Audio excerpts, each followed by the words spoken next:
Nathan Artenstein interview, tape 2. Nathan, you were telling me about living in White Russia. Did you miss your family back in Warsaw while you were there? Well, I've been sitting with my wife in it's called Stolovaya. That's it's in English. It's a restaurant, sitting eating. Because we got $50. We got $50 from the government to spend for eating for everyone. Excuse me. And sitting in that restaurant, I was talking together in Polish, naturally. Not far from us, it was sitting a man. He looks like a Gruzin from Georgia with long whiskers, a real Gruzin. He heard me talking. At once, he stand up, he comes to us, and he said in a beautiful Yiddish, he says, "Excuse me, can I ask you something?" I says, "Oh, yes, please." He says, "I see you are bieżący, you are refugees from Poland, in your dress, and I've heard you talking in Yiddish." He said, "Could you tell me, where are you from?" I told him I'm from Warsaw, and he asked me, "What occupation have you got?" I say, "I'm in a handbag maker." He said, "What?" I say, "A handbag maker, ladies' handbag, in Russia, sumichki." I say, and he asked me one question, "Can you make a model?" I said, "What a question. Every handbag maker must know," because it was different like here. Every handbag maker must know the whole lot, the whole process, from I to Z. I say, "Look," he didn't believe it, because it's so rare. He say, "Look, if that's true what you say, you could live like a king." I say, "Who are you?"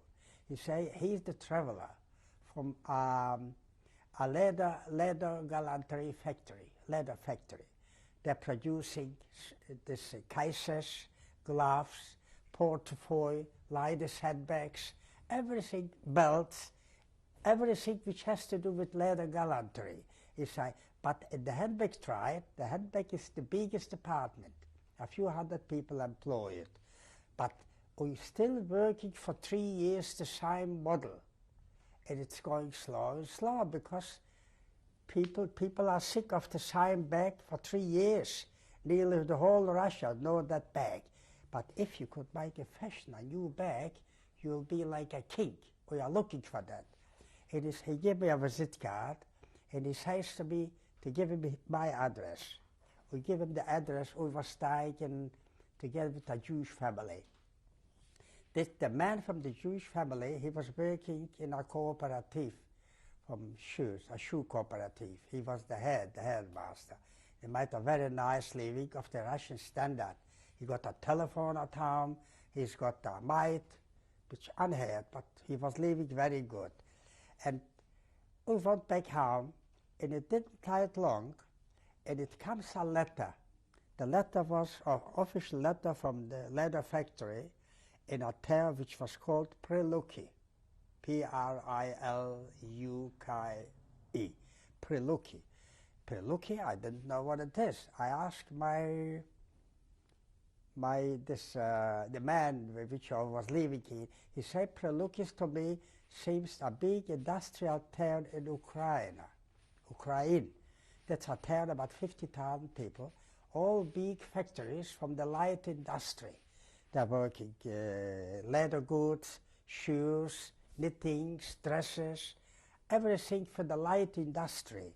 You see, but you won't get in that town, because this is an industrial town, and an industrial town, it's not allowed any outsiders, any people from overseas, because for them it looks like they might spy or something. I said, "But I've got a letter, the letter in Russian." I couldn't read it. I gave it to him. He said, "Right, if you have this qualification which you told that man, the traveler, you come, ring us up and tell us the date, the time, and we'll pick you up." And so it was, but I haven't got money. Where would I get the money? But my wife, before we left Warsaw, she took from the cupboard are all the Russian watch, a pocket watch, but are very heavy, with two little keys. One, when you turn it, it starts playing, singing, the other to adjust. It was pure silver with a chain of silver. I said, I will go to the market, at the flea market, to sell it. I say, look, you're silly. What would you get for it? It's not working. But it was such a funny watch. If you take the watch, you knocked it at a hard object, it started to work just a few minutes. I said, that's enough for me. I took the watch, I went out to the market, and I was hearing it from all sides with people. You say, Kamerad, you're selling the watch? I say, yes. How much you want for it? I say, 1,200 ruble. There was a shock for them, because the basic wage in Russia was at that time in everywhere 150 ruble a month. And I want 1,200 ruble. People started to go away. But one little man, he was dressed like in rags. I couldn't understand it. And he was from a collective farm, a kolkhoz. He comes to me and say, Kamerad, would you sell the watch? I say, of course I want to sell. How much you want for it? I say, 1,200 ruble. He said, oh, that's so much money. I say, you shouldn't buy it. He said, look, is it a good one? I said, look, this is pure silver, which was true. The watch is pure silver. With two, this antique, you won't get it. And it's voted perfect. He said, if it's working, I'll give you. So I prepared the money. He turned it aside, not as I shouldn't see. He pulled out a pack of rubles. In that time, I lift up my desk and I knocked the watch in that, and it started working. And I put it in his ear. He has tickling. He took the watch right in his pocket. He paid me out 1,200 ruble. I come home, my wife, she wouldn't believe it. He say, you something. You get 1,200 ruble. Once you have the money, we are rich. All right, you got the money, you start living a bit better. But that wasn't enough. I'll all be there. I remember it, the leather gallantry factory. I come to but before that, we got plenty of time. And my wife started to miss the family. And she wanted me to go to cross the borders, not border, and to get some, if I can bring somebody from the family. But we've heard rumors that at the border, the German-Russian border, is very hard to cross, because between the Germans and the Polish, between the Russian and the Germans, it was something bad, the living. And they shoot through all the little, the little ships. You know, you can't cross the border at that time. So how would you go? I said, I'll try. And What time? What was the year? When it was it? When was this? That was in 1940. What season? Beginning 1940. Okay. End of 1939, beginning January or so. Okay. 1940. It was cold and snowing. It's a fact. I didn't want to tell details how I get through, because you could write a book. You read how I get through. But the fact is, I smuggled through. I was cuffed at the border twice, but still, I slips out. I went to another point, you know, and I got through. And I got through the first Polish-Russian border, and I come back to Bialystok. Bialystok was flooded from people, more than before. People were sleeping on the banks in the parks and the gardens, everywhere. But I find a smuggler, and with a friend of mine, and we went through the Polish-Russian border, which crossed to Germany, you know. But the same thing, we haven't got a little to get through a ship, but there was hiding something. You know, I come to Warsaw.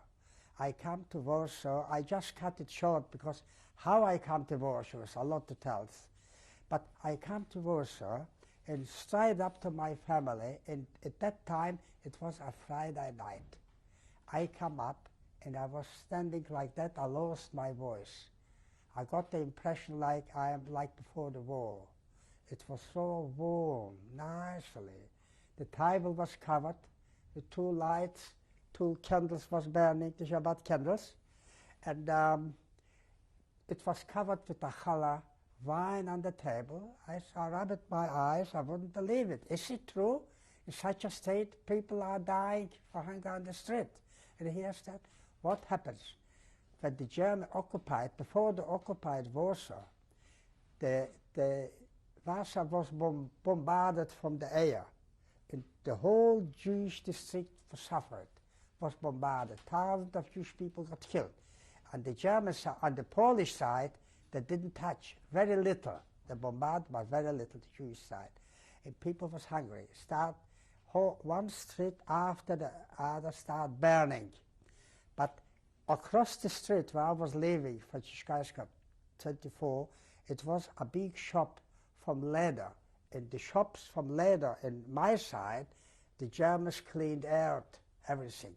But it was a shop, and I remember it a lot of soft leathers for the shoes.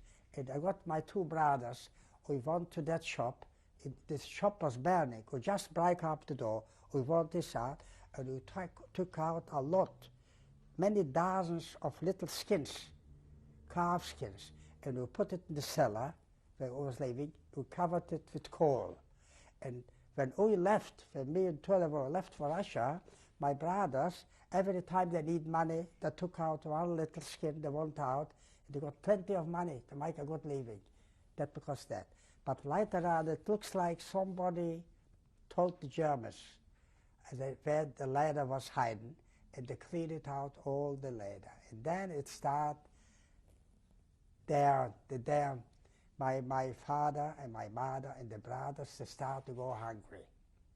And how long did you stay in Warsaw? How long did you stay in Warsaw? I was staying in Warsaw up to Sunday, 2 days only. What I did, I went to my wife's place, and they said me to start to cry, uncontrollable. And the brother and the sister begged me, night and take me with us. But I've seen the conditions. I was sorry, I want myself.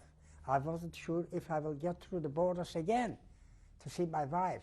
I did a bad things. I've seen I acted childish, but it was too late, and I explained it to them. It's impossible, and I'm not sure if I'll get through. I might get killed on the border to get through, but I don't think so. I'll try my best.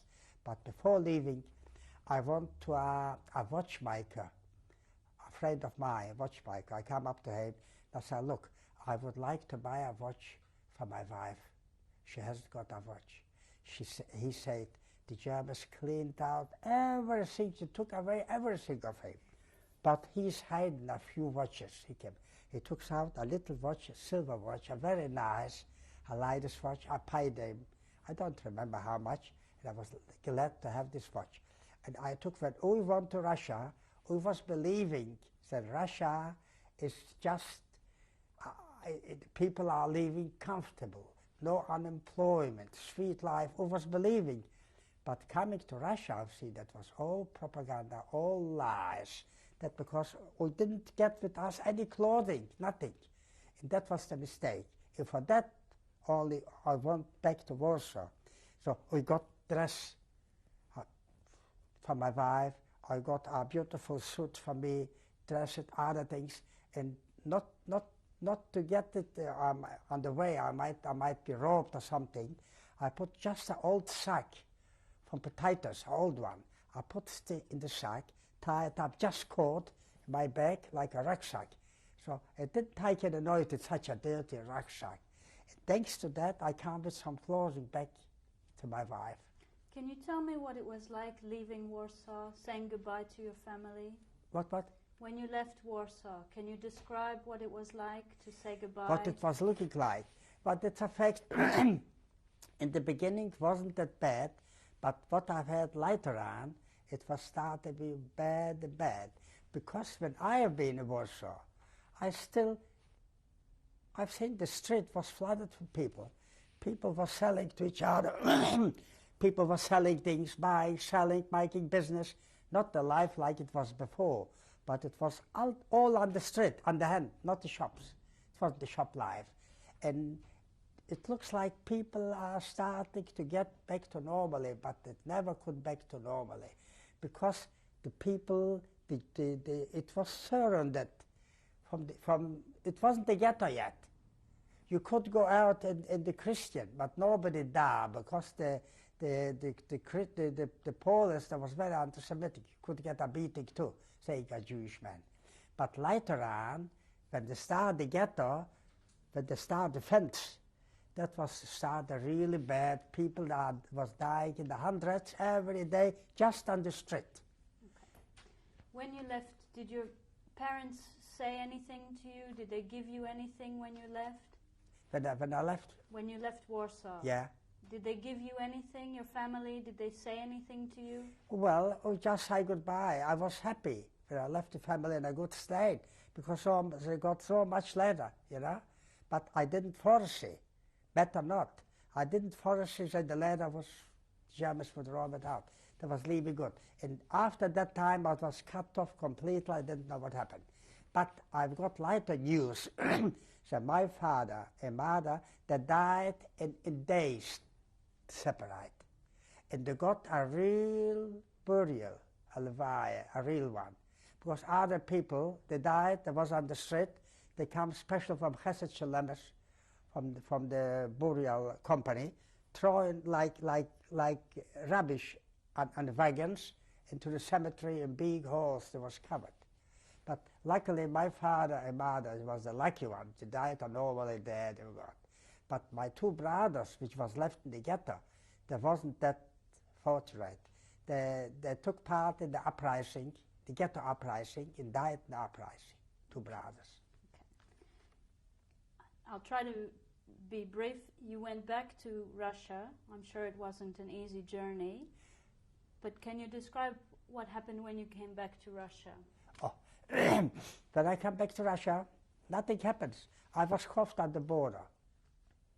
Oh, the greenies to cross, the greenies, that was the border guard, they called the greenies with green hats. I was cuffed. And they asked me, what are you doing here? I say, I want to go back to Poland. I want to go back to Białystok because I have my sister. Oh no, you go back to Russia. If I would say I want to go to Russia, I would throw back to Poland. So luckily, that trick was good for me. So they put me in a train back to Minsk, the capital city of Russia. And in Minsk, they let me go. Okay. And I rang up my wife. She heard my voice. She jumps for happiness. She wouldn't believe it, and I'm back. Because people, the rumors was that if somebody goes back, never come back. Because hard on the borders. But it's a fact. How I went back, I've written a book here in English, and in the book is every detail about what I want through. That's a whole story. Okay. Did you go to work at this factory making Well, handbags? that's the point. And when I come back, in a few days later, at nearing the term, the date where I have to come to the factory, I took my wife, we went to the train, not necessary to buy tickets, because all the refugees, I got a special hat, you know, because when that comes, you put hat to cover your ears, and in that hat, they know you are a refugee. The Russians, they got full hat like that, and so you could travel the whole length of Russia without a ticket, because you are a refugee. Well, we took the train, or we come to Preluki.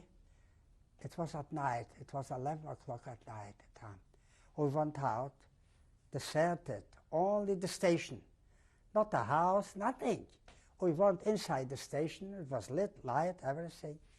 It was the only living thing, me and my wife. I said, what happened? What is going on?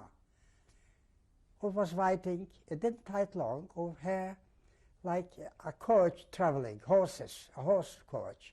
It stops, and a woman comes in. I look at that woman, I say she's a Jewish woman, a better type woman. She comes to me, she say, excuse me, Russian, what is your name? I say, my name is Artenstein. I say, the right one, you come with me. I said, where are we going? You come with me. Over in town to the coach, and it took about 6 kilometers to the town. I asked him what the sense from the station so far It's mostly tales of Russia. They have the train, the stations are built in distance. Because of war, so the civil population wouldn't suffer. In the first place, the railway system is bombed. All right. We come to Preluki, the town, and she brings us in a little hotel. In Russia, they call it Gastinitsa. A little hotel, a beautiful hotel. We got a beautiful room, a little room, very nice, really. Not like this, it wasn't a five-star hotel, but very nice. And she says to me, you will stay overnight. In the morning, 9 o'clock, somebody from the factory would pick you up, bring you to the factory. Okay. My wife started to talk. I says to her, keep quiet. I said, what happened? I say, look, there might be many bugs I've learned. You have to be very careful because the bugs say everything. They're the secret police, they're everywhere in such places, public places, there are bugs. I've known that, I've learned, I've heard it. Keep quiet, didn't talk at all. And we did the right thing because if we would talk, I wouldn't go to the factory, I would be arrested right away. And the second day comes the coach that took us to the factory. Before we come to the factory, it was 8:30, and they start to work 9 o'clock, 8 hours. Before that, they brought us to not a bar, like a restaurant, the factory restaurant. The workers that comes to work who could have breakfast. The breakfast was a little piece of bread with marmalade, and the drink a sort of like tomato sauce or something. That was the breakfast. But for us, they put us on a special table, covered, and they start to bring us plates with little cutlets, little hamburger, with chips. I was very hungry, I start to eat. But the Russian, mostly women, Ukrainian women, they comes in, the eyes picked up something like that didn't seem their life. And I couldn't eat it. I feel something, we are different. I didn't like to be different, but I was very hungry to eat it. That was the bad impression which makes on me. Okay? Then they took us to the factory. They showed all the department. We come to the handbag department. They brought me in a big room. They called it laboratory. You see, here you have to make, you will get everything you need to make your patents. I got everything I need, a board, knives, paper, and I remember it, a handbag model, which I used to work in Warsaw for a few years. It was a good seller. Sometime you could make hundreds of fashions, which is not popular. You might like it, but they're not popular. And sometimes you make one fashion, which every girl liked it. It's not explained. And this you could make a lot of money with it. And I make that fashion. Took me a week, a whole week, until I got in the cutting department. There was cutting and everything. I made the handbag. The handbag was finished. I took the handbag and I went to the head office. The head office, it was the headmaster, Polnyakov. He was a Russian from Moscow. And he was an expert from the handbag trade. I showed him this handbag. I look on that handbag. He didn't know what to do with me. He nearly kissed me. Such a beautiful handbag, a beautiful somichka. He said, look, you will make a lot of money. This handbag they sent to Kiev, the capital city of Ukraine, to the Minister for Light Industry. In that department, they work it out. How many tens of thousands for that district, how many tens of thousands. Because everything is government, it's not private. Everything belongs to the government. And I went back, I didn't know, when I got my first pay, I got 650 ruble a month, doing completely nothing. In the time when the Ukrainians got to work very hard to get 150 ruble a month.